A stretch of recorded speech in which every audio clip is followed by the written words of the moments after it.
আমি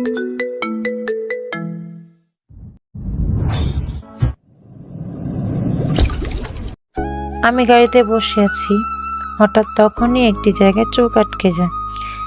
পাগল হয়ে ঘুরছে একটি মানুষ, তাকিয়ে আর নিজেকে শান্ত রাখতে পারলাম না। চোখে পানি চলে আসলো। আপনারা ভাবছেন কে সে মানুষ? চলেন বুঝিয়ে বলি। আজ থেকে 2-3 বছর আগের কথা। হঠাৎ ফোনের অ্যালার্ম বেজে উঠলো। ফোনটা হাতে নিতেই মাথা কপালে উঠে গেল। শিট। তারপর তাড়াতাড়ি ফ্রেশ হয়ে পরনে যা কিছু ছিল তা কিছু নিয়েই রুম থেকে বেরিয়ে চলে আসলাম। ওই মামা, যাবা? ওই যাইবা? উত্তরা। না মামা, যামু না, ওই থেকে ঝামেলা আছে। আরে চলো না, ভাড়া বাড়িয়ে দেবো। না মামা, কইতাছে যামু না, এখন অফিস টাইম, ওইখানে জামে পড়লে সারাটা দিন যাইবো গা, ঝামেলা আছে। এত ঝামেলা থাকলে রাস্তায় বের হয়েছো কেন? বাসায় বসে থাকলে তো পারো। কোনো মতে একটা বাইক ভাড়া করে চললাম, কারণ আজকে আমার এক্সামের পরীক্ষা। তাই তাড়াহুড়া করে চললাম। কলেজের সামনে এসে বাইক থেকে নেমে হাঁটা ধরলাম। এ ভাই, টাকা তো দিলেন না, আবার হেলমেটটা নিয়ে যাচ্ছেন। আরে সরি ভাই, আসলে তাড়াহুড়ার কারণে ভুল হয়ে গেছে। এই যে আপনার হেলমেট, আর এই যে আপনার ভাড়া। এ ভাই, বাকি টাকা নিবেন না? ওটা আপনার কাছেই রেখে দিন, সিগারেট খাইন। কলেজের রুমের সামনে এসে চলেন আগে আমার পরিচয়টাই দিয়ে নিই। আমি মামুন রানা, মানে বাবা আছে। আমার জীবনটা এলোমেলো ব্যাচেলারের মতো, বাকিটা গল্পে থাকলে বুঝতে পারবেন। স্যার, আসতে পারি? আসো। এই যে আমার কলেজের সবচেয়ে ভদ্র ছাত্র, যেমন তার চলাফেরা তেমন তার ড্রেস আপ, তেমনি তার লেখাপড়া। আচ্ছা, এই যে তুমি ঠিকমতো কলেজে আসো না, একদম ঠিকমতো লেখাপড়া করো না, এলোমেলো জীবনযাপন করো, তোমার কি ফিউচার নিয়ে কোনো টেনশন হয় না? এই চুপ করে আছো কেন বলো? আমি মাথা নিচু করে নিশ্চুপ। এই বেয়াদব ছেলে, যেদিন থেকে তুমি কলেজে ভর্তি হয়েছো একদিনও কি তুমি ঠিক টাইমে ক্লাসে এসেছো? আর তুমি এটা কি পরে এসেছো? কি জুতো পরে এসেছো? দেখে তো মনে হচ্ছে বাথরুমের স্যান্ডেল। কলেজে কিভাবে ড্রেস আপ পরে আসতে হয় তুমি জানো না? আসলে স্যার, এক্সামের জন্য লেট হয়ে যাচ্ছিল তো, তাই আসার সময় পায়ের সামনে যেটা পাইছি ওটাই পরে এসেছি। আমি আসলে চাই না আমার এক্সামের কোনো ক্ষতি হোক। এই যে না আমার ছাত্র, শোনো, তোমার মুখে এসব কথা মানায় না। আসল পড়াশোনার খবর নাই, আসছে আমাকে ফিনো সাপোর্টের কথা শোনাতে। একাডেমিতে পড়াশোনা না করে উপন্যাস পড়ো, উল্টা পাল্টা ফিনো সাপোর্টের বই পড়ো, তোমার মাথা গ্যাসে নষ্ট হয়। নাও, খাতা দিলাম, প্রশ্ন দিলাম, ওই যে তোমার চেয়ারে বসে চুপচাপ পরীক্ষা দেবে। যদি কোনো নকল করার চেষ্টা করো বা উল্টা পাল্টা কিছু করার চেষ্টা করো তাহলে তোমার খবর আছে। Yes sir. তারপর খাতা নিয়ে প্রশ্ন নিয়ে চেয়ারে বসে পড়লাম। কলম কই রাখলাম, ব্যাগের সব জায়গায় কলম খুঁজলাম কিন্তু পেলাম না। তারপর পাশে থাকা মেয়েটাকে ইশারা করলাম, কলম কি? কলম। তারপর মেয়েটা একটা কলম বের করে দিল। সবাই লিখতেছে মাথা নিচু করে, আমি শুধু কলম হাতে নিয়ে নাড়াচ্ছি। এদিক ওদিক তাকিয়ে পিছনের ছেলেটাকে বললাম, আরে শালা, কি লেখস? সামনে থাকা ছেলেটাকে ইশারা করলাম, ওই। কোনো কথা নেই, তাই আবার ইশারা করলাম, ওই। দ্বিতীয়বার ইশারা করলাম, কোনো কথা নেই। আরে দেখা না বলেই ছেলেটাকে পিছনে দিলাম একটি গোতা। স্যার, মামুন আমাকে অনেক ডিস্টার্ব করতেছে। স্যার এসে আমার হাত থেকে খাতা নিয়ে দেখে কোনো লেখা নেই। এইগুলো দেখে স্যার বলে, বাহ, কি অপূর্ব! একে তো আরেকজনকে লিখতে দিচ্ছে না, তার উপর আপনি ধপধপে একটি সাদা কাগজ নিয়ে বসে আছেন। আপনি পরীক্ষা দিতে আসছেন কেন? আসলে স্যার, আমার মনটা সাদা তো, তাই আমার সবকিছু সাদা। এই কথা শুনে সবাই খিলখিল করে হেসে দেয়। চুপ বেয়াদব, এক্ষুনি আমার ক্লাস থেকে বেরিয়ে যাও, বেরিয়ে যাও, গেট আউট। তারপর ক্লাসরুম থেকে স্যার বের করে দিল। পরীক্ষা শেষ হলে রাস্তায় ছেলেটিকে ডাক দিলাম। পিছন থেকে তার সাথে মেয়েটিও ছিল। ওই রাকিব, কি হয়েছে বল? কিরে সমস্যা কি? ডাকছি শুনছিস না? ভাব বাড়ছে নাকি? আজকে এক্সামের সময় দেখাতে বললাম, কি করলি তুই? আমরা এক কলেজে পড়ি না? ডাক দিছি, একটু দেখাবি না? কি করলি? উল্টা স্যারকে বলে দিলি? কেন এটা করলি? হ্যাঁ, তখন মেয়েটা আমাকে উত্তর দিল, ও তোমাকে কেন দেখাবে?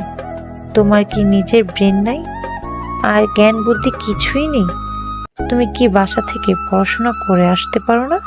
এই তুমি চুপ থাকো, আমি তোমার সাথে কথা বলছি। আজাইরা, কেন ও কেন চুপ থাকবে? আর ও তো ঠিকই বলেছে, তুই বাসায় থেকে পড়াশোনা করে আসতে পারিস না। তুই কিন্তু মুখে মুখে তর্ক করিস। হ্যাঁ করতাছি তো, কি হয়েছে? কি করবি তুই? দিলাম ধরে দুমদাম কিল। আরে কি করছো?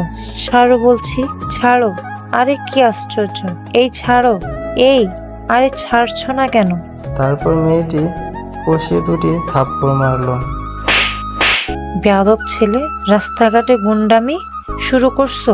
বস্তির ছেলে কোথাকার। আরে তোমাকে দেখলেই বোঝা যায় বস্তির ছেলে কোথাকার। পোশাক আশাক দেখে বোঝা যায় বস্তির ছেলে। বেয়াদব কোথাকার। এই চল। তারপর আমি মাথা নিচু করে দাঁড়িয়ে রইলাম। তারা সেখান থেকে চলে গেল। পরের দিন কলেজের কিছু বাজে ছেলে। কি রে, তুই এখানে বসে কি করতাছিস? গেম খেলতাছি মামা, গেম খেলতাছি। তুমি এখানে বসে বসে গেম খেলতাছো আর ওইদিকে তোমার পাখি লেক পার্কে একা একা বসে আছে। কে? নুসরাত? হ্যাঁ, যাও একটু আদর যত্ন করে দিয়ে আসো মামা। কি বলছি মামা, মেঘ না চাইতে বৃষ্টি। হ্যাঁ হ্যাঁ হ্যাঁ, মামা তোরা থাক, আমি আসি। যা মামা তাড়াতাড়ি। তখন মামুন তাদের পিছনে বসেছিল আর বসে কথাগুলো শুনছিল। এদিকে মাসুদ নুসরাতের কাছে গিয়ে বলল, নুসরাত। কানে হেডফোন দিয়ে গান শুনছিল, শুনেনি তাই আবার বলল, নুসরাত, কি ব্যাপার মাসুদ, কিছু বলবা? তুমি জানো না কি বলবো। শোনো, আমি তোমাকে আগেও বলেছি, এখন আবার বলতেছি, তোমাকে আমি পছন্দ করি না আর কোনোদিন করবো না। বাস, শেষ। আরে মাসুদ আর রকির কথা শুনে তো সুবিধার মনে হচ্ছে না। নুসরাত, তুমি ভেবে বলছো? তুমি কি জানো এর পরিণাম কি হতে পারে? নুসরাতের কাছে গেল। আর নুসরাত তো লেক পার্কে একা বসে। কি? এর পরিণাম কি হতে পারে মানে?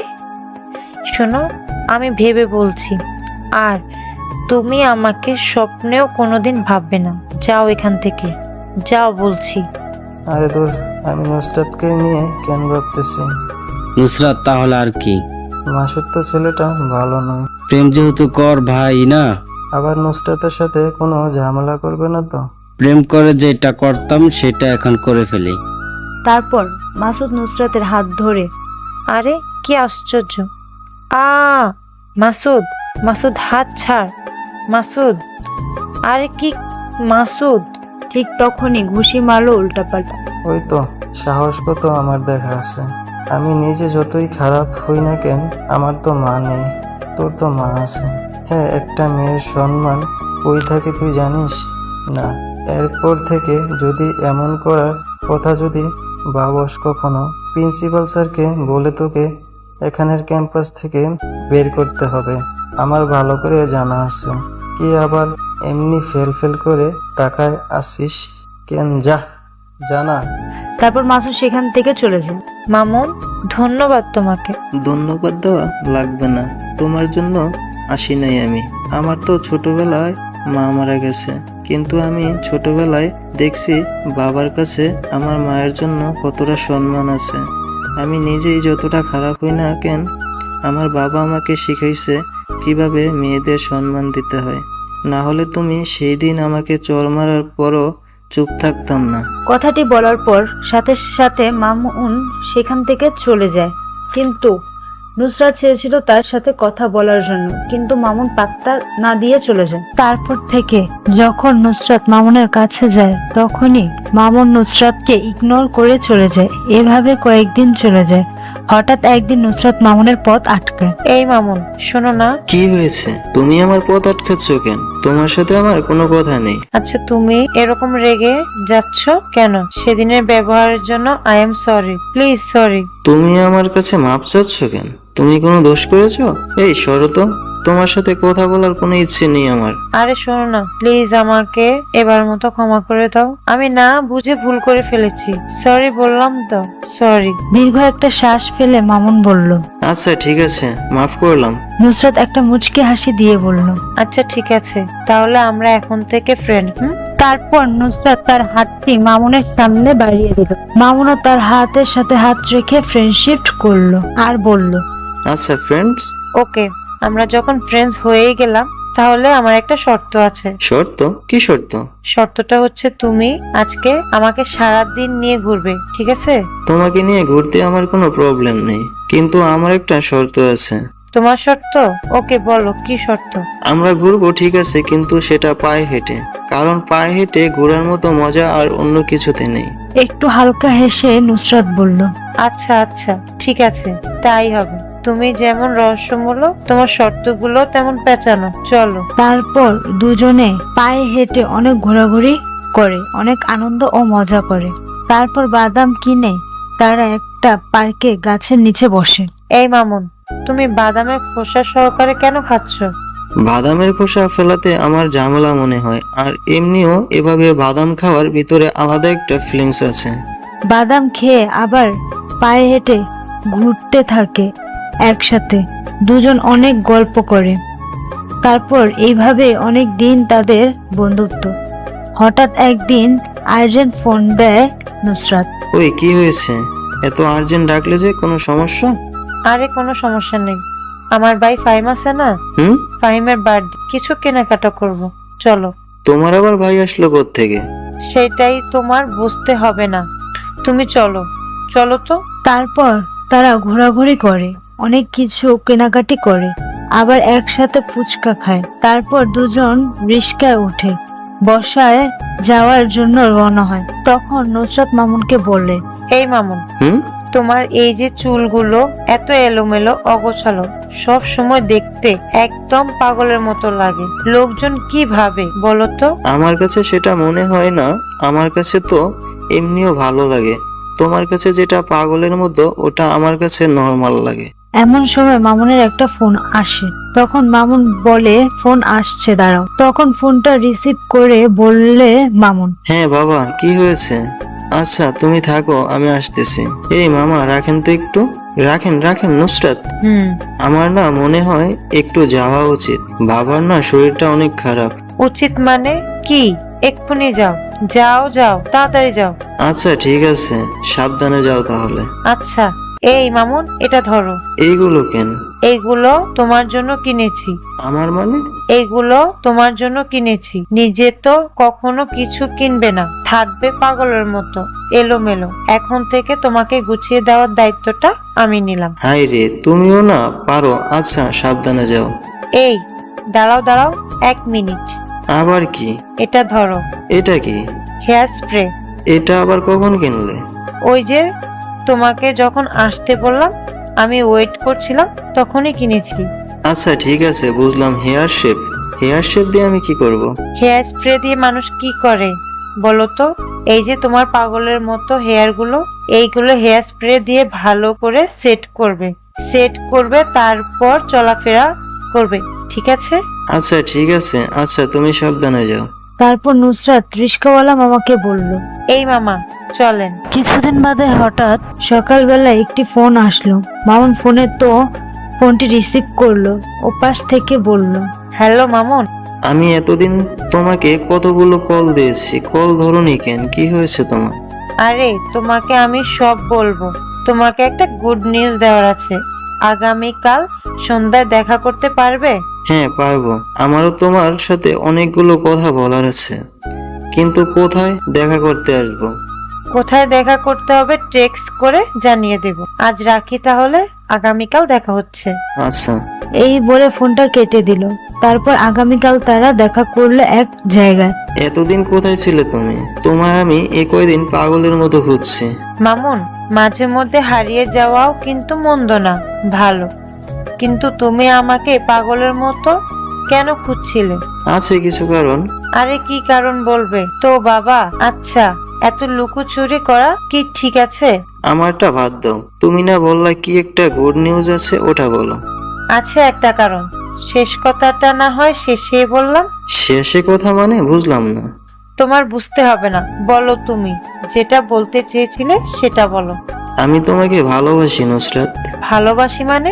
হ্যাঁ নুসরাত, আমি তোমাকে ভালোবাসি। সে এলোমেলো জীবনের মামুন আমি, আজকে শুধু পরিবর্তন হয়েছে তোমার কারণে।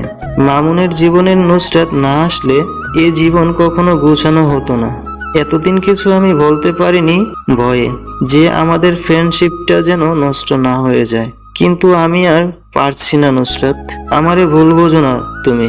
আমি শুধু আমাকে পরিবর্তন না, তোমার জন্য যে কোনো কিছু করতে পারি আমি। I love you Nusrat, I love you. বলার সাথে সাথে নুসরাত একটা মামুনকে থাপ্পড় দিল। নুসরাত বলল মামুনকে, দেখো মামুন, আমি তোমাকে আমার ফ্রেন্ড ছাড়া কখনো কিছু ভাবিনি। আরে আমরা একসাথে ঘুরতাম, আড্ডা দিতাম, আমরা অনেক বেশি ফ্রি ছিলাম। দেখো, এইটা না যে আমি তোমাকে ভালোবাসতাম, রাইট? আর তাছাড়া মামুন, আমার বিয়ে ঠিক হয়ে গেছে, আর এই কথাটাই আমি তোমাকে বলতে এসেছি। ও আর একটা কথা, আজকের পর থেকে আর কোনোদিন তুমি আমার লাইফে ব্যাঘাত ঘটাবে না। আমাদের আর কোনোদিন দেখা হবে না, এটাই আমাদের শেষ দেখা। ভালো থেকো। তারপর নুসরাত সেখান থেকে চলে যায় মন খারাপ করতে করতে। প্রত্যেকটা মানুষের জীবনে এমন একজন আসে যে কিনা এলোমেলো জীবনটাকে গুছিয়ে দিয়ে যায়, কিন্তু যে গোছালো মানুষটাকে ধরে রাখার সাহস বা ক্ষমতা নিয়ে কেউ আসে না। এই ছিল 2-3 বছর আগের কথা। বর্তমান। তারপর নুসরাত গাড়ি থেকে সে পাগলটার দিকে তাকিয়ে চোখের পানি ফেলতে থাকে, আর সে পাগলটি আর কেউ না, মামুন। তারপর সেখান থেকে পাগলটি মানুষটি চলে যায় হাঁটতে হাঁটতে। ঠিক এমন সময় নুসরাতের হাজবেন্ড গাড়িতে এসে উঠে বসে বলে, কি ব্যাপার, ওইদিকে তাকিয়ে কি দেখছো? নুসরাত মাথা নাড়িয়ে না করলো কিছু না। এইটা একটু ধরো তো। কি এইটা? বাদাম। বাদামের নামটি শুনে নুসরাতের বুকটা ফেটে যায়। রাস্তাতে আসার সময় হঠাৎ দেখলাম একটা বাদামওয়ালা বাদাম বিক্রি করছে। বাদাম তো তোমার ভীষণ পছন্দ, তাই নিয়ে আসলাম। দাও খোসা ছাড়িয়ে দেই। ও সরি, আমি তো ভুলেই গেছিলাম, তুমি তো খোসা সহকারে বাদাম খেতে পছন্দ করো। আজকে 3 বছর হয়ে গেছে আমাদের বিয়ের, কিন্তু আমি এখন পর্যন্ত বুঝতে পারলাম না তুমি খোসা সহকারে বাদামে এমন কি খুঁজে পাও। নুসরাত বলল তখন, ভালোবাসা। ভালোবাসা? আমি না তোমার, মাঝে মাঝে তোমার কথা আগা মাথা কিছুই বুঝি না। তারপর নুসরাতের হাজবেন্ড ড্রাইভারকে বলল, ড্রাইভার চলো। তারপর অন্য সব গাড়িতে বসে বসে ভাবে, সেদিন অনেক দেরি করে ফেলেছিলে মামুন। আমিও যে তোমাকে অনেক ভালোবাসতাম। সেদিন তুমি আর আমি পার্কে বসে খোসা সহকারে বাদাম খেয়েছিলাম। সেদিন বাসায় গিয়ে দেখি পাত্রপক্ষ আমাকে দেখতে এসেছে। আমার বাবা অনেক অসুস্থ হয়ে পড়েছে হঠাৎ। তার শেষ ইচ্ছা ছিল তার নিজের হাতে আমাকে বিয়ে দেবে, কিন্তু তোমার আর আমার মধ্যে তখনও কিচ্ছু ছিল না যে আমি বাবাকে বলবো। আমার বাবা তাদের কথা দিয়ে ফেলেছে। আমি জানতাম না যে তুমিও আমাকে ভালোবাসো। আমাদের খোসা সহকারে বাদামের গল্পগুলো মুহূর্তের মধ্যে খোসা ছাড়িয়ে বিন্যস্ত হয়ে গেল। হয়তো কিছু ভালোবাসা গল্পগুলো এমন ভাবে জুড়ে পড়ে যায়, ঠিক যেমনটা পড়ে যাওয়া বাদামের খোসার মতো। কিছু কিছু ভালোবাসা এমনটা থেকে যায় যে তাকে মন থেকে ভালোবাসলে কিন্তু হারানোর ভয়ে কিছু বলা যায় না, শেষ পর্যন্ত তাকে হারিয়ে ফেলতেই হয়। জানি না এই গল্পটা তোমাদের থেকে কেমন লেগেছে। অনেক কষ্ট করে গল্পটা বানিয়েছি। হ্যাঁ, গল্পটা খুব ছোট, কিন্তু এই গল্পটার সাথে কিছু বাস্তব মিল আছে। সবাই ভালো থাকবেন, দোয়া করবেন আমাদের জন্য, যেন আরো নতুন নতুন গল্প উপহার দিতে পারি।